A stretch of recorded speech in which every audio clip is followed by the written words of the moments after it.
الحمد لله نحمده ونستعينه ونستغفره ونؤمن به ونتوكل عليه ونعوذ بالله من شرور أنفسنا ومن سيئات أعمالنا من يهده الله فلا مضل له ومن يضلله فلا هادي له ونشهد أن لا إله إلا الله وحده لا شريك له ونشهد أن سيدنا وشفيعنا ومولانا محمدا عبده ورسوله صلى الله عليه وعلى آله وصحبه وبارك وسلم تسليما كثيرا أما بعد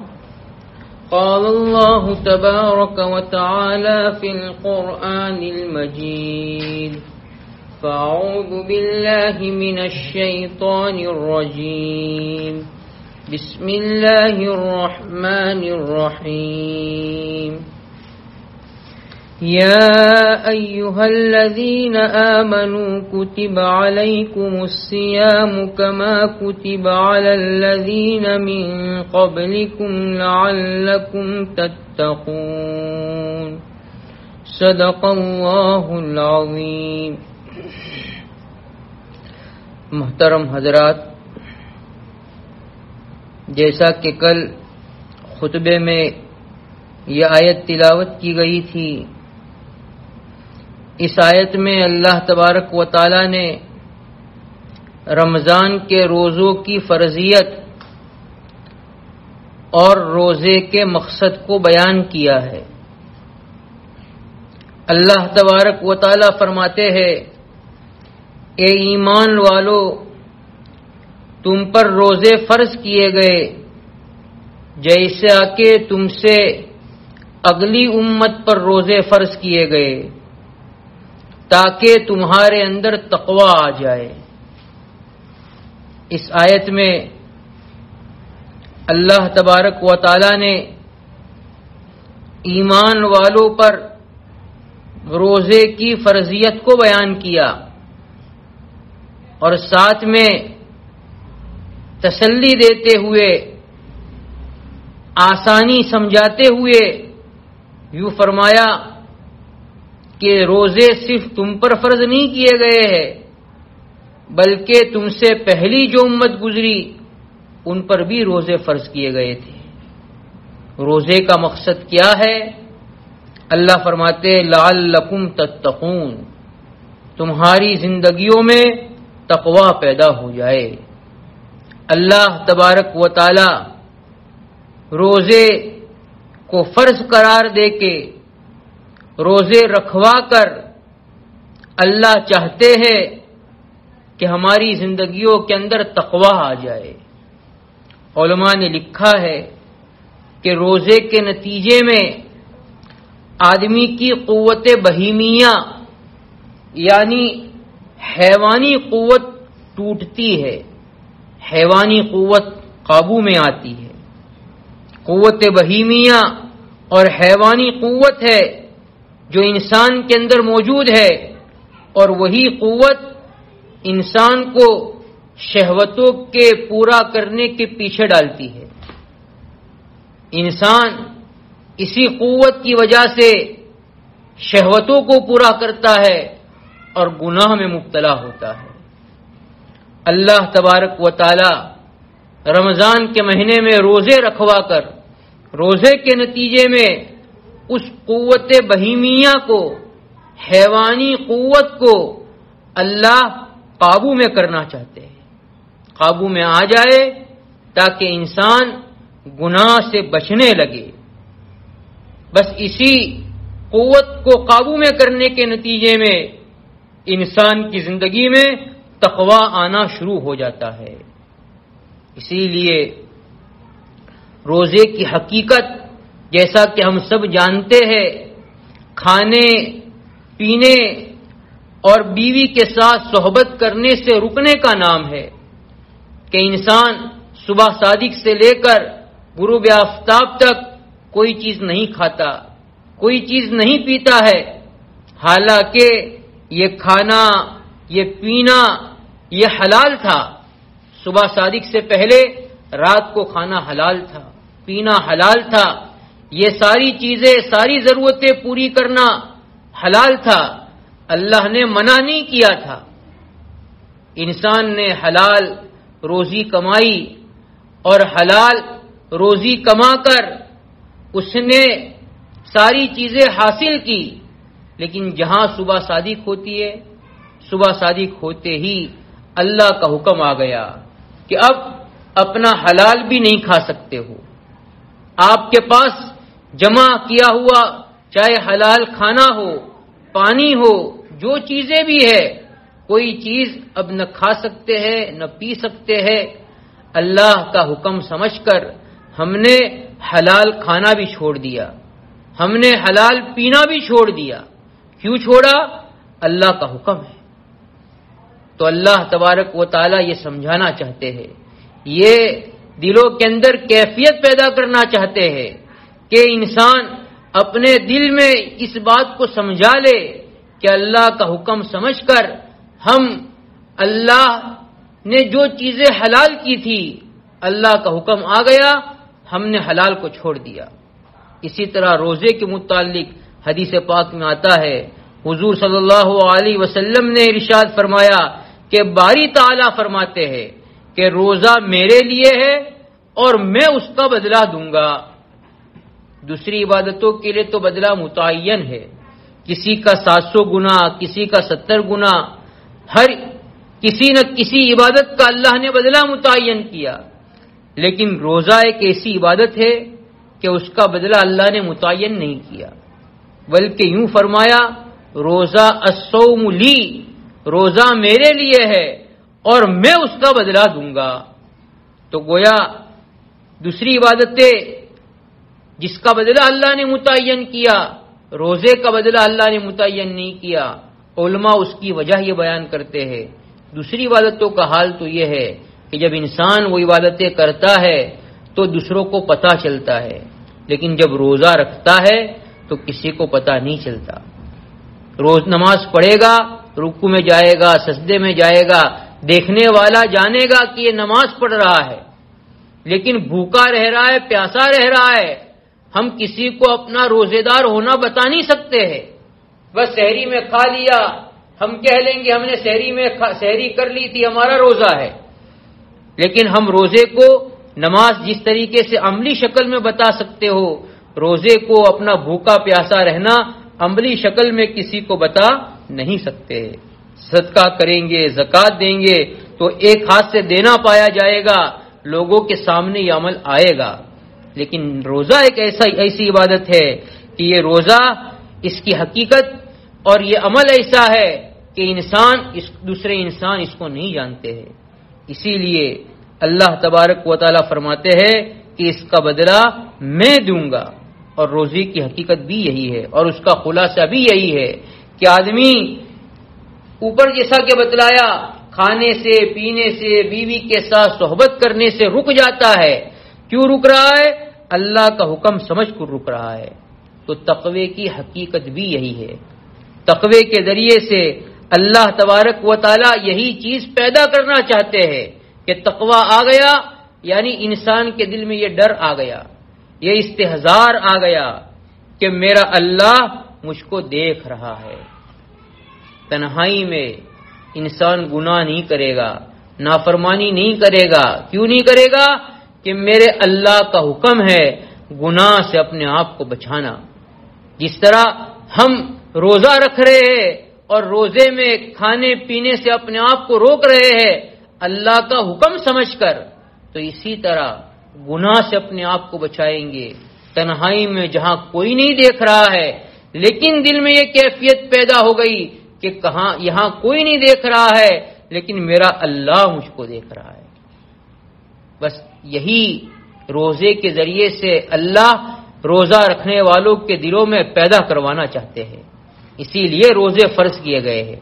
اسی لیے ایک بہت بڑے اللہ والے گزرے، حضرت حکیم الامت مولانا اشرف علی تھانوی نور اللہ مرقدہ فرمایا کرتے تھے کہ روزہ یہ تقوی کا ابتدائی نصاب اور پرائمری کورس ہے، گویا تقوی کی پہلی سیڑھی ہے۔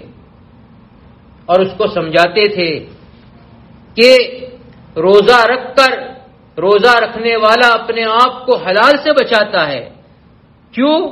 تاکہ اللہ کی خوشنودی اس کو حاصل ہو۔ اللہ کی خوشنودی حاصل کرنے کے لیے حلال چیزوں سے اپنے آپ کو روک رہا ہے، تو اللہ یہ چاہتے ہیں کہ اللہ کی خوشنودی حاصل کرنے کے لیے انسان اپنے آپ کو رمضان میں بھی، رمضان کے علاوہ 11 مہینے اور پوری زندگی اپنے آپ کو حرام سے بچانے والا بن جائے۔ ہمارے اندر یہ کیفیت پیدا ہو جائے کہ جس طرح ہم روزہ رکھ کر اللہ کا حکم سمجھ کر حلال سے اپنے آپ کو بچاتے ہیں، اللہ یہ چاہتے ہیں کہ میرے بندو، میری بندیوں، تم پوری زندگی میرا حکم سمجھ کر حرام سے اپنے آپ کو بچانے والے بن جاؤ۔ تو روزے میں ایک ادنا سے ادنا انسان ہوگا، مسلمان ہے، فاسق و فاجر ہے۔ گرمی کا زمانہ، جیسے ابھی مئی کے روزے چل رہے ہیں، مئی گرمی کا زمانہ ہوتا ہے، یہ گرمی کا زمانہ ہو اور پیاس شدت کی لگی ہو، روزہ رکھا ہوا ہے اور روزے دار اپنے کمرے میں ہے اور اس کمرے کی اس نے کنڈی لگا دی اور اس کمرے کے اندر فریج موجود ہے، فریج میں جوس اور پانی پڑا ہوا ہے ٹھنڈا، چاہے کیسا ہی فاسق اور فاجر کیوں نہ ہو، گنہگار مسلمان کیوں نہ ہو، لیکن پھر بھی اس بند کمرے میں پورا گلاس تو کیا ایک گھونٹ بھی پانی کا اپنے حلق سے نیچے اتارنے کے لیے تیار نہیں ہوگا، حالانکہ اس بند کمرے میں اس کو کوئی نہیں دیکھ رہا ہے۔ اگر اس نے ٹھنڈا پانی پی لیا، جوس پی لیا اور شام کو افطاری کے دسترخوان پر آ کر بیٹھ بھی گیا تو کسی کو پتا بھی نہیں چلے گا، لیکن کیوں نہیں پی رہا ہے؟ اس لیے کہ اس کے دل میں یہ کیفیت پیدا ہے، اس کے دل میں یہ استحضار ہے۔ رمضان میں روزے رکھوا کر اللہ بس یہی استحضار پیدا کروانا چاہتے ہیں۔ اس کے دل میں کیا استحضار ہے؟ استحضار یہ ہے کہ چاہے کوئی نہ دیکھے، میں اس تنہائی میں پانی پی لوں گا، جوس پی لوں گا، روزہ توڑ دوں گا، کسی کو میرے روزہ توڑنے کا پتہ بھی نہیں چلے گا، لیکن میرا اللہ جان رہا ہے۔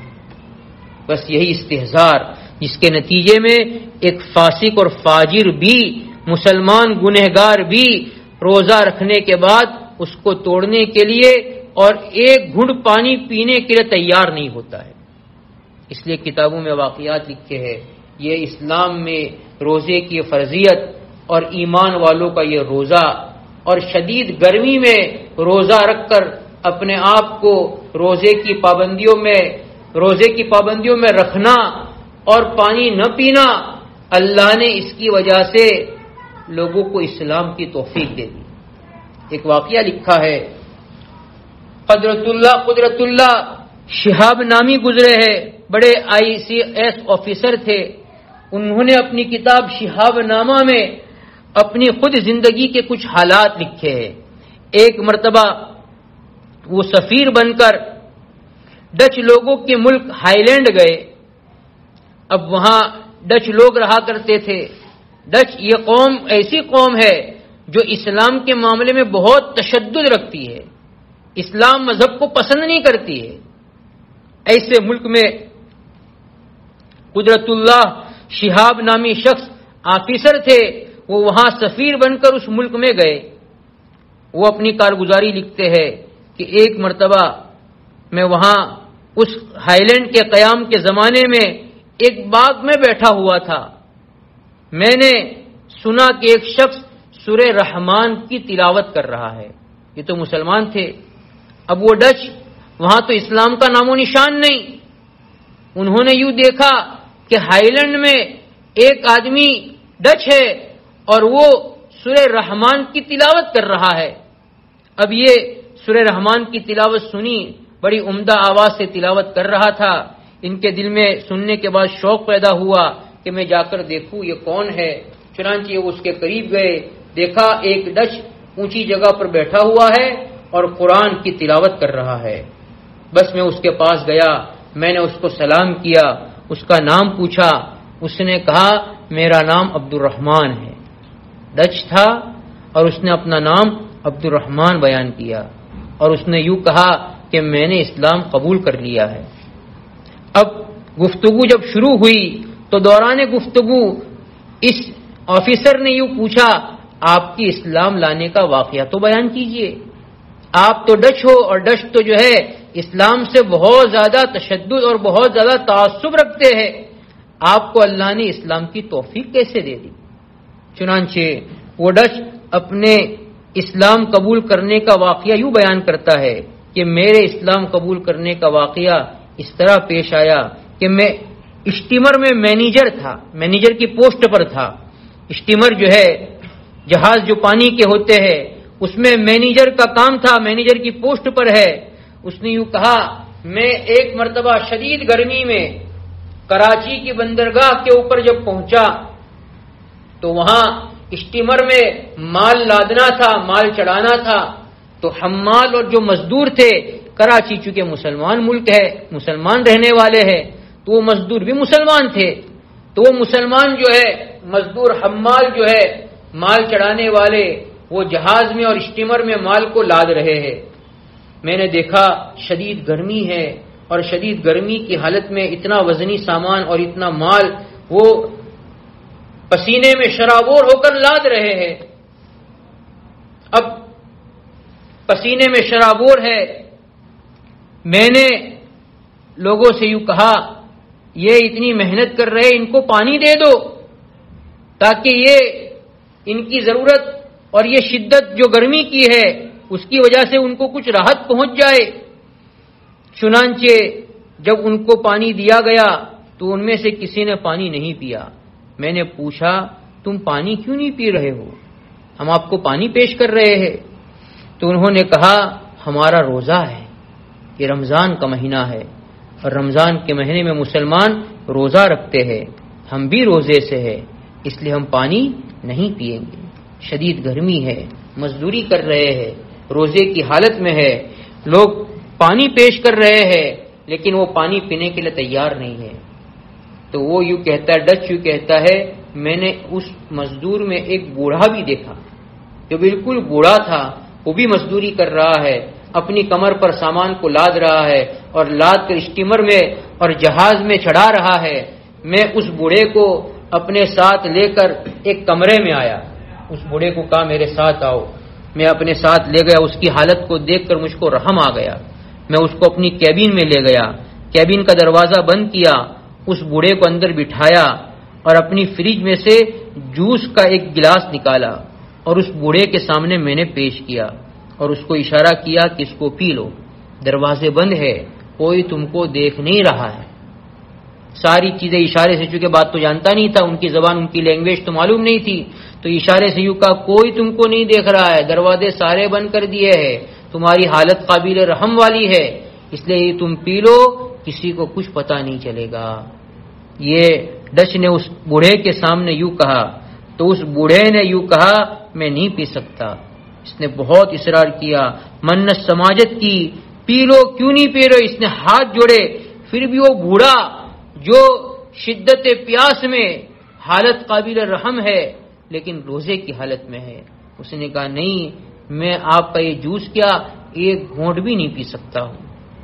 اس بوڑھے کی زبان سے جب یہ ڈچ نے سنا تو یہ حیران رہ گیا، اس کے دل میں آیا واقعتاً کوئی ایسی قوت ہے، کوئی ایسا استحضار ہے، کوئی ایسی ذات ہے جو تم کو اس جوس کے پینے سے روک رہی ہے، اور وہ ذات اس نے تعارف کروایا، اس نے کہا ہمارے اللہ کا حکم ہے کہ ہم روزہ رکھ کر کوئی چیز کھا نہیں سکتے ہیں، کوئی چیز پی نہیں سکتے ہیں۔ بس اسی وقت وہ ڈچ یوں کہہ رہا ہے میرا اسلام لانا اسی بوڑھے کے ذریعے سے مجھے رحم آ رہا تھا، لیکن اس کے باوجود اللہ کا حکم سمجھ کر وہ کام بھی کر رہا ہے، مزدوری بھی کر رہا ہے، اور تنہائی میں بھی ایک گھونٹ اور جوس بھی پینے کے لیے تیار نہیں ہے۔ بس اللہ نے اس کی وجہ سے مجھ کو اسلام کی توفیق دے دی۔ تو یہ اصل چیز ہے کہ اللہ دیکھ رہے ہیں، اللہ بس یہی کیفیت پیدا کروانا چاہتے ہیں کہ ہمارے دلوں کی ایک کیفیت بن جائے کہ جس طرح ہم حلال نہیں کھاتے، پانی نہیں پی رہے، کھانا نہیں کھا رہے ہیں، حالانکہ یہ سب چیزیں حلال ہے، اللہ چاہتے ہیں کہ جس طرح تم نے میرا حکم سمجھ کر حلال چھوڑا ہے، اللہ چاہتے ہیں کہ ہمارا حکم سمجھ کر تم پوری زندگی حرام کو چھوڑ دو۔ اسی لیے حضرت تھانوی نور اللہ مرقدو فرمایا کرتے تھے کہ روزہ یہ تقوی کا ابتدائی نصاب اور پرائمری کورس ہے، اور جو روزہ رکھ کر گناہ سے بچے گا اس کو زیادہ روزہ لگے گا بھی نہیں۔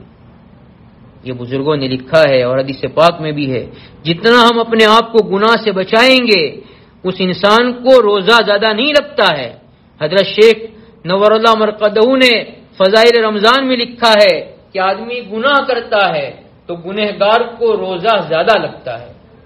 واقعے میں وہ فرماتے ہیں 2 عورتیں تھیں، انہیں بہت زیادہ روزہ لگا، انہوں نے کسی کی غیبت کی تھی، روزہ رکھا تھا اور روزے کی حالت میں کسی کی غیبت کی تھی۔ حضور صلی اللہ علیہ وسلم نے فرمایا انہوں نے مردہ بھائی کا گوشت کھایا ہے، چنانچہ ان کو قے کرنے کا حکم دیا۔ جب انہوں نے قے کی تو قے کے اندر گوشت کے ٹکڑے نکلے۔ حضور پاک صلی اللہ علیہ وسلم سے کہا گیا انہوں نے سحری میں تو کوئی گوشت نہیں کھایا تھا، یہ قے میں گوشت کے ٹکڑے نکل رہے ہیں۔ آپ صلی اللہ علیہ وسلم نے فرمایا انہوں نے فلاں فلاں کی غیبت کی، اور غیبت کرنے والا مردہ بھائی کے گوشت کو کھانے والا ہے۔ تو دیکھیے گناہ کی وجہ سے روزہ لگا، ایسا روزہ لگا کہ زندگی سے نڈھال ہو گئے، بہت زیادہ روزہ لگا۔ اس سے حضرت شیخ نور اللہ مرقدہ فرماتے ہیں کہ اس سے یہ پتا چلا کہ جو روزہ رکھ کر گناہ سے اپنے آپ کو بچاتا ہے اس کو زیادہ روزہ نہیں لگتا ہے۔ روزہ رکھا، نماز پڑھ رہا ہے، تلاوت کر رہا ہے، ذکر کر رہا ہے، گناہ نہیں کر رہا ہے، اس کو روزے کا پتہ بھی نہیں چلتا۔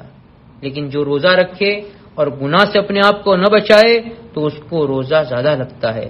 اس لیے حقیقت یہ ہے کہ اللہ روزے کے ذریعے سے بس یہی کیفیت ہمارے اندر پیدا کرنا چاہتے ہیں کہ جب ہم نے روزہ رکھ کر حلال چیزوں سے اپنے آپ کو بچایا ہے تو اللہ چاہتے ہیں کہ ہم پوری زندگی حرام سے اپنے آپ کو بچانے والے بن جائے۔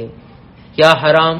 ہماری آنکھوں کا روزہ، ہماری زبان کا روزہ، ہمارے دل و دماغ کا روزہ، ہمارے ہاتھ پاؤں کا روزہ۔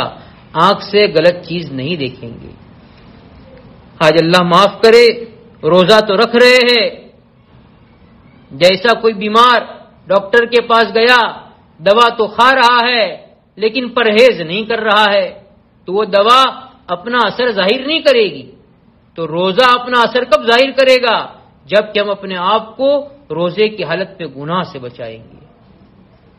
آج ہم یوں سمجھ رہے لاک ڈاؤن آیا، پہلے تو کاروبار میں جاتے تھے، مشغول رہتے تھے، اب لاک ڈاؤن کی وجہ سے گھر میں بیٹھے ہوئے ہیں، ٹائم پاس نہیں ہو رہا ہے تو موبائل سے ٹائم پاس کرتے، واٹس ایپ ہے، نیٹ ہے، نہ جانے آنکھ کہاں کہاں کون کون سے گناہ میں مبتلا ہوتی ہے۔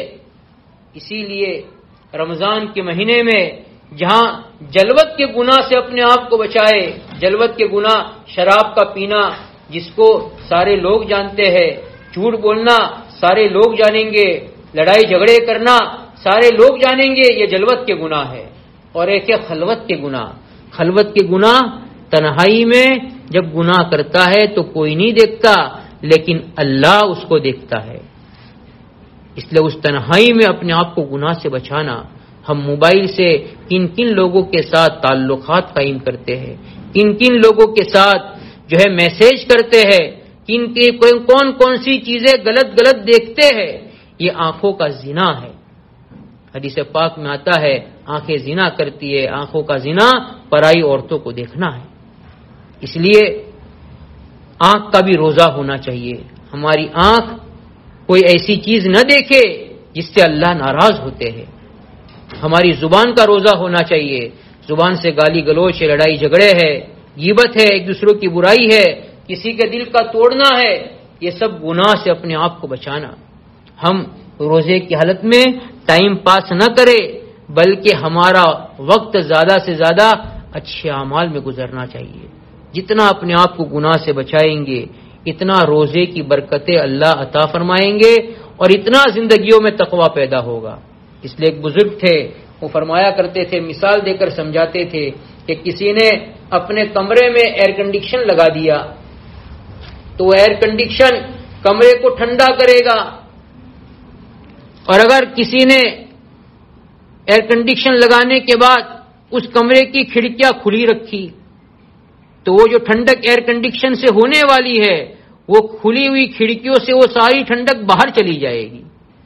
اللہ نے روزے کا ایئر کنڈیشن تو دے دیا تاکہ ہماری روح کو ٹھنڈک پہنچے، ہماری زندگیوں میں تقوی پیدا ہو، لیکن اگر ہم نے گناہوں کی کھڑکیوں کو کھلا رکھا، آنکھ بھی گناہ کر رہی ہے، زبان بھی گناہ کر رہی ہے، گھروں میں روزے کی حالت میں افطاری میں لڑائی جھگڑے ہو رہے ہیں، شوہر بیوی سے، بیوی شوہر سے لڑ رہی ہے، بتاؤ یہ روزے کا ایئر کنڈیشن ہماری روح کو کیسا ٹھنڈا کرے گا؟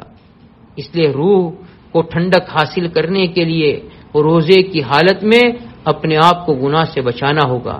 اس لیے حضور پاک صلی اللہ علیہ وسلم فرماتے ہیں روزے کی حالت میں کوئی ایک دوسرے سے گالی گلوچ کر رہا ہے، لڑائی جھگڑا کر رہا ہے تو اس سے کہہ دو کہ روزے کی حالت میں ہے، اگر وہ نہیں سمجھتا ہے اپنے آپ کو سمجھا لو تو روزے کی حالت میں ہے، تاکہ روزے کی برکتوں سے محروم نہ ہو جائے۔ اسی لیے اللہ تبارک و تعالی اس آیت میں یہ بتلانا چاہتے ہیں کہ ہماری زندگیوں میں روزے کے ذریعے سے تقوی پیدا ہوگا۔ تقوی نام ہی ہے اپنے آپ کو پوری زندگی حرام سے بچانے کا۔ اللہ نے جن کاموں کے کرنے کا حکم دیا اس کو کرنے والے بن جائے، جن کاموں سے اللہ نے منع فرمایا اس سے بچنے والے بن جائے۔ بس یہ چیزیں زندگی میں آ گئی، تقوی آ گیا۔ اس لیے جو ہے اللہ بھی یہ چاہتے ہیں کہ روزے کی برکت سے ہماری زندگیوں میں تقوی پیدا ہو۔ یہ اس وقت ہوگا جب کہ ہم روزے کے آداب کے ساتھ رکھیں گے، آنکھ کا بھی روزہ ہوگا، زبان کا بھی روزہ ہوگا، دل و دماغ کا بھی روزہ ہوگا، بدن کی ہر عضو کو اللہ کی اطاعت میں مشغول رکھیں گے تو اللہ روزے کے ذریعے سے تقوی نصیب فرمائیں گے۔ اور پھر اس کے بعد اللہ سے ڈرتے رہے، اے اللہ جیسا روزہ رکھنا چاہیے، آپ کی شان تو بہت بے نیاز ہے، ہم کو جیسا روزہ آپ نے رکھنے کو کہا ہم نہیں رکھ پائے، اے اللہ ہماری اس کوتاہی والے روزے کو بھی آپ کامل بنا کر قبول فرما لیجئے۔ تو اللہ اس کی برکت سے روزہ بھی قبول کریں گے اور اللہ جو ہے روزے کی برکت سے تقوی نصیب فرمائیں گے۔ اس طرح روزے رکھیں گے تو اللہ پورے سال جس طرح رمضان سلامتی کے ساتھ گزاریں گے، نیکی کر کے گناہ سے بچا کر، تو اللہ اس کی برکت سے پورے سال نیکی کا کرنا آسان کر دیں گے اور گناہ سے بچنا آسان کر دیں گے۔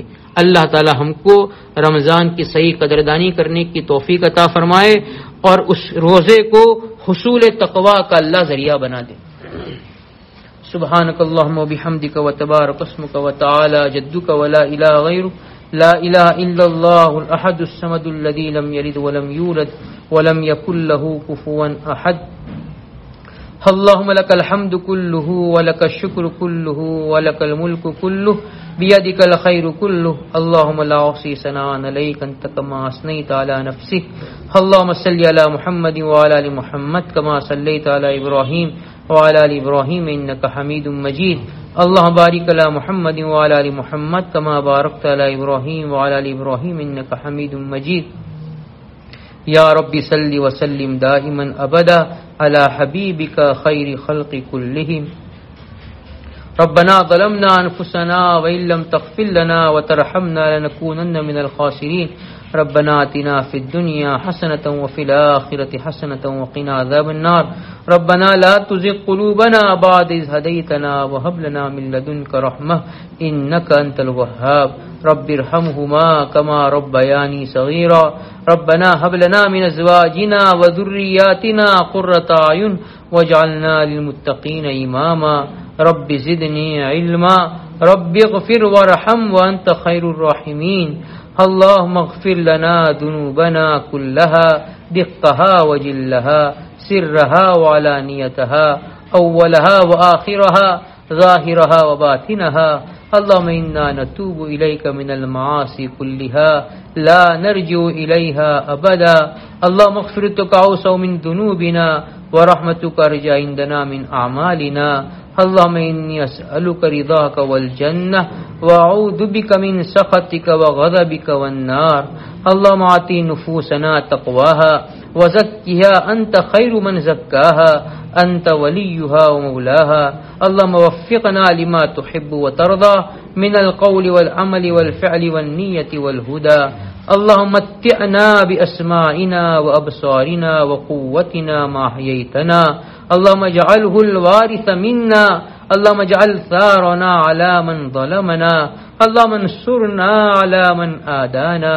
اللهم لا تجعل مصيبتنا في ديننا ولا تجعل الدنيا أكبر همنا ولا مبلغ علمنا ولا تسلط علينا من لا يخافك ولا يرحمنا. اللهم إنا نجعلك في نحورهم ونعوذ بك من شرورهم. اللهم اكفناهم بما شئت. اللهم آتنا أفضل ما تؤتي عبادك الصالحين. اللهم لا تنزع منا صالح ما أعطيتنا. اللهم سلمنا لرمضان وسلم رمضان لنا وسلمه لنا متقبلا. اللهم إني أسألك التقى والعفاف والغنى. اللهم إني أسألك الصحة والعفة والأمانة وحسن الخلق والرضا بالقدر. اللهم اغفر لأمة محمد صلى الله عليه وسلم. اللهم ارحم أمة محمد صلى الله عليه وسلم. اللهم اصلح أمة محمد صلى الله عليه وسلم. اللهم تجاوز عن أمة محمد صلى الله عليه وسلم. ہے اللہ تم سب کے گناہوں کو معاف فرما، ہماری خطاؤں سے درگزر فرما. گنہگار ہے، خطا کار ہے، سیاہ کار مجرم ہے. اللہ گناہ کر کر کے ہم تو گناہ کے عادی بن گئے. گناہ کیے بغیر ہم کو چین نہیں آتا. اے اللہ آپ کا دیا ہوا کھاتے رہے اور آپ ہی کی نافرمانی کرتے رہے. اے اللہ آپ کی دی ہوئی نعمتیں استعمال کرتے رہے اور گناہ نافرمانی کر کے آپ کی نعمتوں کی ناشکری کرتے رہے. اے اللہ آپ نے ہر طرح کی نعمتوں سے نوازا. اے اللہ ہم شکر گزاری کرنے کے بجائے گناہ اور نافرمانی کر کے آپ کی نعمتوں کی ناشکری کی. آپ کا کھا کھا کر آپ ہی کا مقابلہ کرتے رہے. اے اللہ ہمارے مردوں نے بھی، ہماری عورتوں نے بھی، ہمارے جوانوں نے بھی آپ کو ناراض کیا. اے اللہ سر سے لے کر پاؤں تک گناہوں میں ڈوبے ہوئے ہیں. رمضان کا ایسا مبارک مہینہ آپ نے عطا فرمایا ہے. اے اللہ آپ کے علاوہ کوئی معاف کرنے والا نہیں ہے. اے اللہ ہمیں اپنے گناہوں کا اقرار ہے، ہم اقراری مجرم ہیں. اے اللہ ہم جیسے گنہگار کو آپ کے زمین نے نہیں دیکھا، آپ کے آسمان نے نہیں دیکھا، آپ جیسا معاف کرنے والا بھی تو کسی نے نہیں دیکھا. اے اللہ ہم کہاں جائے؟ اے اللہ سارے در اے اللہ بند ہو جاتے ہیں. اے اللہ مغفرت کسی کے پاس نہیں ہے، مغفرت کے خزانے تو آپ کے پاس ہے. اے اللہ آپ ہمارے رب ہیں. اے اللہ آج تک آپ نے ہم کو نبھایا. اتنے گناہوں کے باوجود آپ نے ہمارے گناہوں کو لوگوں پر ظاہر نہیں کیا، ہمارے دوستوں پر ظاہر نہیں کیا. آپ ہمارے گناہ ہمارے دوستوں پر ظاہر کر دیتے، کوئی ہمیں پاس بٹھانے کے لیے تیار نہ ہوتا. سب ہم پر تھوک دیتے، سب ہم سے نفرتیں کرنے لگتے. اے اللہ ہمارے گناہ پر آپ پردہ پوشی کرتے رہے. آپ نے ہمارے گناہوں پر ستاری کا معاملہ فرمایا. اے اللہ ایک رحم یہ کر دیجئے، ایک کرم یہ فرما دیجئے. اللہ جس طرح آپ نے ستاری کی ہے اللہ اسے معاف کر دیجئے، اللہ اسے بخش دیجئے. اے اللہ ہماری مغفرت فرما دیجئے، ہمارے ماں باپ کی مغفرت کر دیجئے، ہمارے بھائی بہن اور بیوی بچوں کی مغفرت فرما دیجئے، اہل و عیال رشتہ دار اعزاء اقارب کی مغفرت کر دیجئے. اے اللہ محسنین متعلقین، اے اللہ ہمارے اساتذہ تلامذہ، ہمارے دوست احباب متعلقین متوسلین، مؤمنین مؤمنات، مسلمین مسلمات سب کے گناہوں کو معاف فرما دیجئے. اللہ آج امت کو مغفرت کی بہت ضرورت ہے. اے اللہ ہمارے گناہوں کی سزا ہم بھگت رہے ہیں. اے اللہ یہ حالات، اے اللہ یہ پریشانیاں، یہ مصیبتیں ہم اپنے گناہوں کی وجہ سے جھیل رہے ہیں. اے اللہ دن رات کتنے سارے لوگوں کی موت کی خبریں سن رہے ہیں، ایک ایک گاؤں سے کتنے لوگوں کے جنازے اٹھ رہے ہیں. اے اللہ موت تو ڈرنے کی چیز نہیں ہے، موت تو مومن کا تحفہ ہے. لیکن ڈرنے کی چیز یہ اللہ گناہ ہے، نافرمانی ہے۔ ان گناہوں کے ساتھ آپ کو کیا منہ دکھائیں گے؟ ان نافرمانی کے ساتھ آپ کے سامنے کیسے کھڑے رہیں گے؟ اے اللہ، اس میدان حشر میں اگر آپ نے ہمارے گناہ لوگوں پر ظاہر کر دیے، اے اللہ ہماری ذلت و رسوائی کے دن باقی نہیں بچیں گے۔ اے اللہ سب کے سامنے ہماری ذلت و رسوائی ہو جائے گی۔ اے اللہ آپ ہمیں موت سے پہلے معاف کر دیجئے۔ اے اللہ پوری امت کو معاف کر دیجئے۔ اے اللہ پوری امت کو بخش دیجئے۔ اور اے اللہ یہ حالات، یہ پریشانیاں، یہ مصیبتیں، یہ وبائیں اور اے اللہ یہ امراض، اے اللہ پوری دنیا سے ختم فرما دیجئے۔ اے اللہ گناہ سے بچانا بھی آپ کا کام ہے۔ اے اللہ جس طرح نیکی کی توفیق آپ دیتے ہیں، اے اللہ اگر آپ توفیق نہ دے ایک سبحان اللہ نہیں پڑھ سکتے ہیں۔ اے اللہ یہ گناہ اس سے جب تک آپ نہیں بچائیں گے ہم نہیں بچ پائیں گے۔ اے اللہ دنیا کے اندر ہر طرف فتنے ہی فتنے ہیں۔ موبائل نے تو ہماری حیا کا جنازہ نکال دیا ہے، ہماری عورتوں کو بھی آزاد کر دیا، ہمارے جوانوں کو بھی آزاد کر دیا۔ اس موبائل کے ذریعے کتنی ساری عورتیں اسلام سے ہاتھ دھو کر معمولی محبت اور عشق کے نتیجے میں غیر مسلم سے تعلقات قائم کر کے اسلام کو چھوڑ کر اے اللہ مرتد ہو کر ارتداد کا شکار ہو رہی ہے۔ اے اللہ یہ کیسا فتنہ آیا، اے اللہ جس سے ہمارا ایمان سلامت نہ رہ پایا۔ اے اللہ اپنے ایمان کا ہم سودا کر دیتے ہیں۔ اے اللہ تو اس سے ہماری عورتوں کی حفاظت فرما، ہمارے مردوں کی حفاظت فرما۔ اے اللہ یہ عشق مجازی سے بچا کر اے اللہ تو عشق حقیقی اور اے اللہ اپنا عشق عطا فرما دے، اے اللہ اپنا استحضار عطا فرما دے۔ اے اللہ تنہائی میں اے اللہ اپنی خشیت اور اپنا خوف عطا فرما۔ اللہم انی اسألک خشیتک ما تحول به بینی و بین معصیتک۔ اے اللہ آپ صلی اللہ علیہ وسلم نے آپ سے دعا مانگی تھی، میں آپ سے سوال کرتا ہوں آپ کی خشیت کا جو میرے گناہ اور میرے درمیان میں آڑ بن جائے۔ اللہ اسی خشیت کی ہم کو بھی ضرورت ہے، اسی خوف کی ہم کو بھی ضرورت ہے۔ اللہ اگر آپ کا خوف پیدا ہو گیا، آپ کا استحضار آ گیا، اے اللہ مرنے کے بعد آپ کے سامنے کھڑے ہو کر جواب دینے کا فکر آ گیا، اے اللہ آخرت کا فکر آ گیا، اے اللہ گناہ سے بچنا آسان ہو جائے گا۔ اے اللہ تو ہم سب کے دلوں میں رمضان کی برکت سے، روزی کی برکت سے اے اللہ یہ تقوی پیدا فرما دے۔ اے اللہ حلال سے ہم اپنے آپ کو بچا رہے ہیں، اے اللہ اس کی برکت سے حرام سے پوری زندگی بچنے کی توفیق عطا فرما۔ آنکھوں کا بھی روزہ نصیب فرما، زبان کا بھی روزہ نصیب فرما، دل و دماغ کا بھی روزہ عطا فرما، ہمارے ہاتھ پیر اور اعضاء کا اے اللہ ہر بدن کے ہر عضو کا روزہ اے اللہ اس کا اہتمام کرنے کی توفیق عطا فرما۔ اے اللہ ہماری زندگیوں کو پرہیزگار بنا دے، تقوی سے متصف فرما دے، ہم سب کو متقی اور پرہیزگار بنا دے، اپنے نیک بندے بندیوں میں شامل فرما دے، نمازوں کا اہتمام عطا فرما، دوام ذکر اور دوام طاعت کی توفیق عطا فرما، تہجد کی پابندی نصیب فرما، ہماری زبان کو ذکر سے رطب اللسان فرما۔ اے اللہ تو اپنے ماں سوا سے بے نیاز کر کے اے اللہ اپنی طرف ہما وقت ہمیں متوجہ رہنے کی توفیق عطا فرما۔ اللہ یہ ہاتھ آپ کے سامنے اٹھنے کے بعد کسی اور کے سامنے اٹھنے نہ پائے، یہ جھولیاں آپ کے سامنے پھیلنے کے بعد کسی اور کے سامنے پھیلنے نہ پائے۔ آپ تو ہمارے وہ رب ہے کہ آپ سے نہ مانگا جائے تو آپ ناراض ہوتے ہیں، آپ سے مانگا جائے تو آپ خوش ہوتے ہیں۔ اے اللہ ہم نے آپ سے رونا چھوڑا، رات کو دن میں لوگوں کے سامنے رونا پڑتا ہے۔ اے اللہ تو اپنے سامنے رونے کی حلاوت عطا فرما، اللہ اپنے سامنے دعا اور مناجات کی حلاوت نصیب فرما، عقائد صحیحہ، علوم نافعہ اور اخلاق فاضلہ سے مالا مال فرما، رمضان کی برکتوں سے نواز دے۔ اے اللہ شب قدر کی عبادت نصیب فرما، شب قدر کو ہمارے حق میں قبول فرما۔